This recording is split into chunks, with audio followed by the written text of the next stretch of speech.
Hello friends, आप सभी को नमस्कार।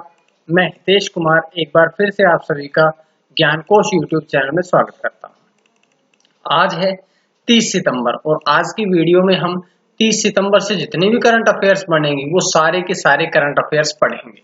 इसका पीडीएफ आपको ज्ञानकोश यूट्यूब चैनल के डिस्क्रिप्शन में मिल जाएगा या ज्ञानकोश नाम से ही टेलीग्राम ग्रुप है और ज्ञानकोश नाम से ही फेसबुक पेज है। आप लोग कहीं से भी इसके पीडीएफ को डाउनलोड कर सकते हैं। तो चलिए शुरू करते हैं आज के कुछ महत्वपूर्ण करंट अफेयर्स। सबसे पहला प्रश्न, भारत दूरसंचार नियामक के अध्यक्ष नियुक्त किए गए हैं। तो भारत दूरसंचार नियामक के नए अध्यक्ष कौन नियुक्त किए गए हैं?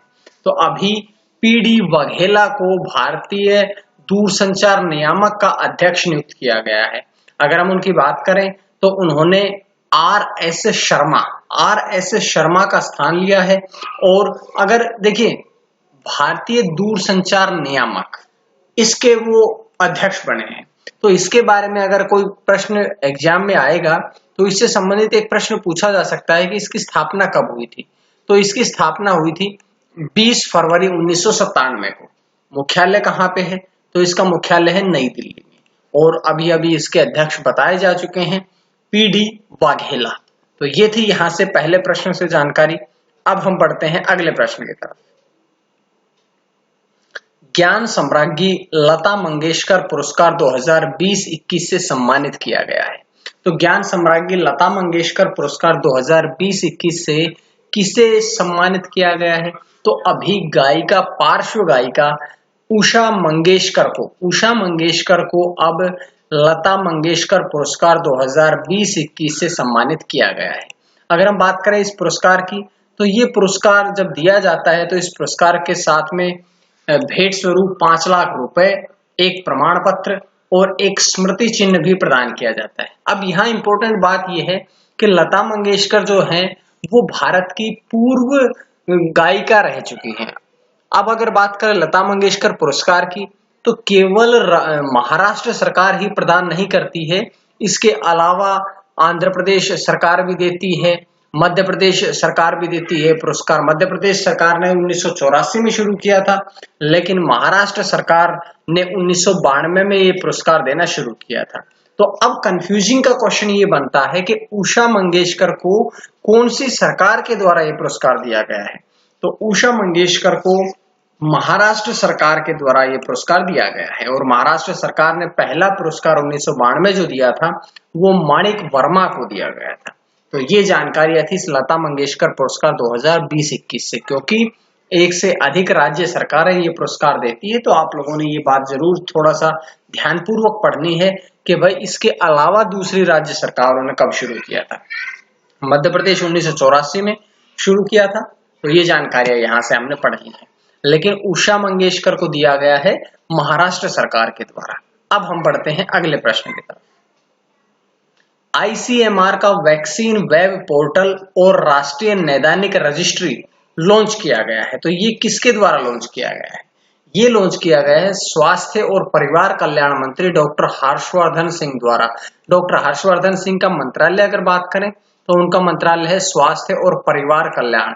ये मंत्रालय है, क्योंकि जब भी हम किसी प्रश्न के बारे में पढ़ते हैं तो उस मंत्री के पद को आप लोगों ने जरूर पढ़ना है। अब ये पोर्टल के बारे में बात कर लेते हैं। तो ये पोर्टल जो है वो भारत और विदेशों में कोरोना वायरस वैक्सीन के विकास से संबंधित जानकारी प्रदान करता है। क्योंकि कोरोना वायरस जो है वो अभी भी रुकने का नाम नहीं ले रहा है। पूरे विश्व में अत्यधिक संक्रमित हो चुके हैं पूरा विश्व, लेकिन उसकी जानकारियां जो है वो इन पोर्टल के द्वारा दी जाएगी। अब यहाँ आप लोगों ने एक टर्म पढ़ी है आईसीएमआर अर्थात Indian council of medical research. ये आईसीएमआर है। अगर हम बात करें आईसीएमआर का मुख्यालय कहाँ पे है, तो इसका मुख्यालय है नई दिल्ली में। और अगर हम इसके सचिव और महानिदेशक की बात करें, क्योंकि दोनों पद पर एक ही व्यक्ति है, तो अगर हम सचिव के बारे में बात करें या महानिदेशक के बारे में बात करें तो डॉक्टर वी.एम. कटोच जो हैं वे आईसीएमआर अर्थात Indian council of medical research के सचिव और महानिदेशक भी हैं। तो ये जानकारी इस प्रश्न से मिली। उसके बाद है अगला प्रश्न, संपर्क रहित कनेक्शन संपर्क रहित कनेक्शन नामक एक अभियान शुरू किया गया है। संपर्क रहित, सिंपल सा नाम से आप लोगों ने पता चल गया होगा कि संपर्क रहित का मतलब है कि दूसरों के संपर्क में नहीं आना। तो संपर्क रहित कनेक्शन किसने शुरू किया है? ये अभियान शुरू किया है एसबीआई कार्ड्स के द्वारा। एसबीआई यानी कि state bank of India cards ने अभी संपर्क रहित कनेक्शन नामक अभियान शुरू किया है।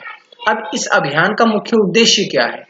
तो इस अभियान का मुख्य उद्देश्य है कि किसी भी व्यक्ति के या अपने उपभोक्ताओं के या अपने ग्राहकों के संपर्क में आए बिना ही उन सभी ग्राहकों को भुगतान करने के सक्षम बनाना ही इसका मुख्य उद्देश्य है। तो ये इसके उद्देश्य के बारे में हमने बात कर ली है। लेकिन अब देखो, ये एसबीआई कार्ड्स ने शुरू किया है। तो एसबीआई कार्ड्स के बारे में अगर हम बात करें तो इसके मुख्य कार्यकारी अधिकारी यानी कि सीईओ कौन है? तो इसके सीईओ है वर्तमान में अश्विनी कुमार तिवारी। स्थापना कब हुई थी? तो इसकी स्थापना हुई थी अक्टूबर 1998 में।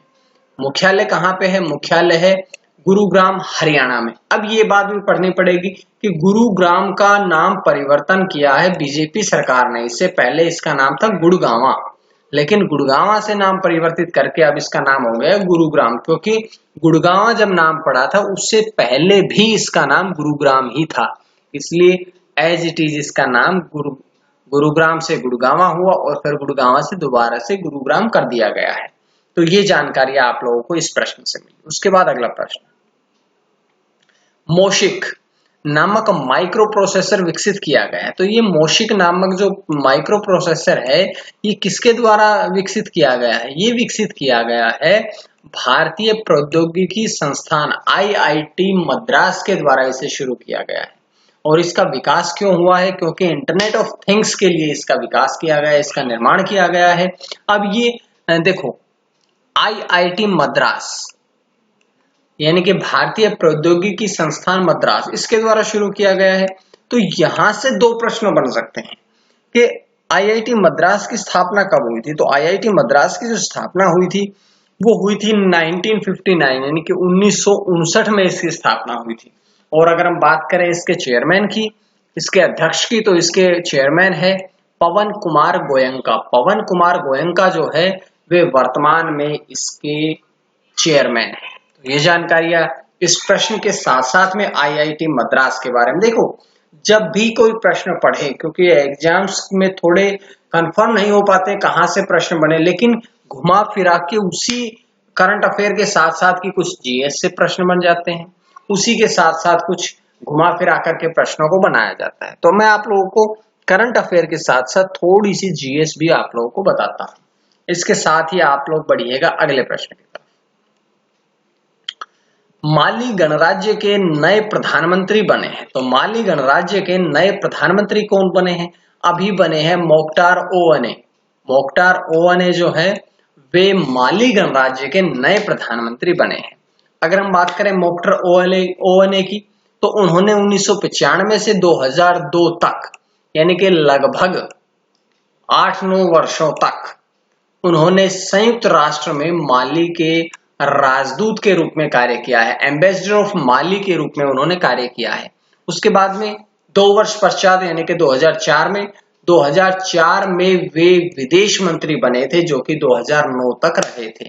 अब वो माली गणराज्य के प्रधानमंत्री बने हैं। तो माली गणराज्य की जो राजधानी है वो है बामको। एक नया प्रश्न यहां से मिला, राजधानी कहाँ है? बामको। और अगर मुद्रा की हम बात करते हैं माली गणराज्य की, तो माली गणराज्य की मुद्रा है वेस्ट अफ्रीकन CFA फ्रांक।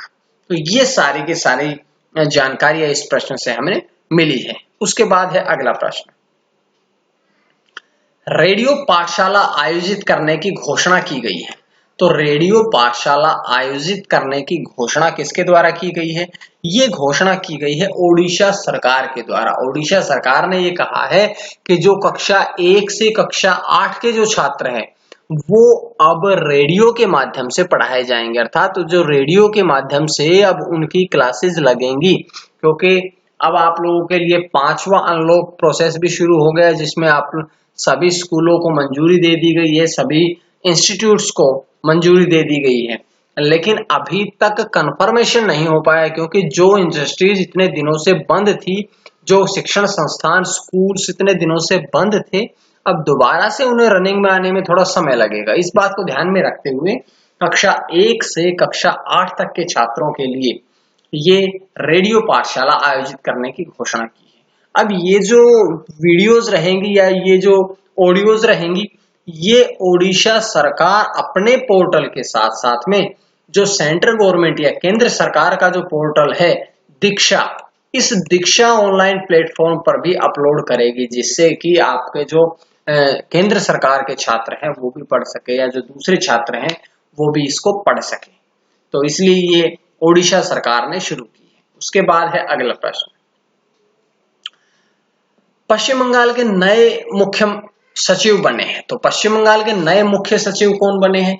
अभी बने हैं अल्पन बंदोपाध्याय। अल्पन बंदोपाध्याय जो है वे पश्चिम बंगाल के नए सचिव बने हैं। अगर हम बात करें उनकी, तो वे वर्तमान में राज्य के यानी कि पश्चिम बंगाल राज्य के गृह सचिव थे, लेकिन अब गृह सचिव के स्थान पर उन्हें क्या कौन सा पद दे दिया गया है? अब वो बना दिए गए हैं मुख्य सचिव। ये बात आप लोगों ने पढ़ी। राजीव सिन्हा से वो पद प्राप्त करेंगे, अर्थात इससे पहले जो मुख्य सचिव थे वो थे राजीव सिन्हा।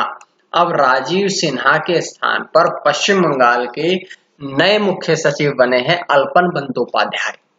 अब एक प्रश्न और पढ़ लेते हैं अल्पन बंदोपाध्याय से कि वे 1987 बैच के पश्चिम बंगाल कैडर के ही IAS अधिकारी रह चुके हैं।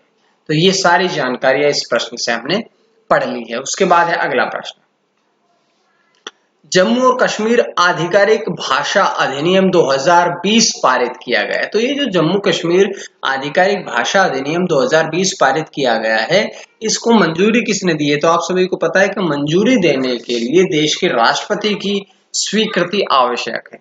तो देश के राष्ट्रपति रामनाथ कोविंद ने इस अधिनियम को मंजूरी दी है और इसके तहत कश्मीरी, डोगरी, हिंदी, अंग्रेजी और उर्दू भाषाएं जो हैं वे केंद्र शासित प्रदेश जम्मू कश्मीर की आधिकारिक भाषाएं होंगी।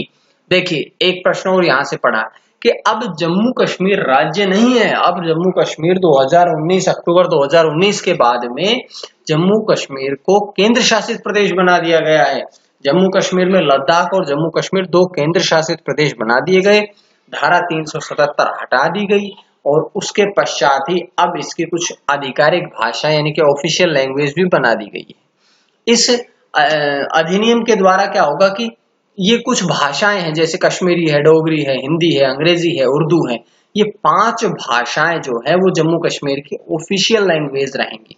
लेकिन प्रश्न तो ये भी बन सकता है कि जो जम्मू कश्मीर आधिकारिक भाषा अधिनियम है, इससे पहले जम्मू कश्मीर की आधिकारिक भाषाएं कौन कौन सी थी? तो इससे पहले जम्मू कश्मीर की जो आधिकारिक भाषाएं थी वे थी उर्दू और अंग्रेजी। तो ये इस प्रकार से घुमा फिरा करके आप लोगों से प्रश्न पूछे जाएंगे, आप लोगों ने उनको अच्छी तरह से पढ़ना है। और उसके बाद हम बढ़ते हैं उसके बाद है आज का अंतिम प्रश्न, सैयदा अनवरा तैमूर का निधन। सैयदा अनवरा तैमूर की अगर हम बात करें तो सबसे इंपॉर्टेंट बात यह है कि वे असम राज्य की पहली और एकमात्र महिला मुख्यमंत्री रह चुकी है। अगला प्रश्न अगर उनसे बनेगा तो वे 6 दिसंबर 1980 से 30 जून 1981 तक असम राज्य की मुख्यमंत्री रहीं। 1988 में उन्हें राज्यसभा के लिए नामांकित किया गया था। 2011 में वे अखिल भारतीय संयुक्त गणतांत्रिक मोर्चा में शामिल हुई थी और 1972 में अगर पूछा जाता है कि वो पहली बार चुनाव कब जीती, तो 1972 में वो पहली बार चुनाव जीती थी और 4 बार कांग्रेस की विधायक भी रह चुकी है। बहुत इंपॉर्टेंट प्रश्न था, मैं आप लोगों को बहुत इंपॉर्टेंट प्रश्नों के बारे में चर्चा करता हूं, बताता हूं। तो ये थी आज के कुछ महत्वपूर्ण करंट अफेयर्स। उम्मीद है आप सभी को पसंद आ रहा होगा और अगर आप लोगों को चैनल पसंद आ रहा है तो आप लोग ज्ञान कोश यूट्यूब चैनल को सब्सक्राइब कर लीजिएगा ताकि आपको डेली इसी प्रकार से वीडियोस मिलती रहे। इसके PDF को मैं डिस्क्रिप्शन में डाल दूंगा और करंट अफेयर के अलावा अगर आप लोग और भी नोट्स चाहते हैं तो टेलीग्राम ग्रुप है वो भी ज्ञान कोश नाम से है और फेसबुक पेज है वो भी ज्ञान कोश के नाम से ही है। आप लोग जरूर जुड़िएगा। आप सभी पर मां सरस्वती की कृपा बनी रहे। आप सभी का बहुत बहुत धन्यवाद।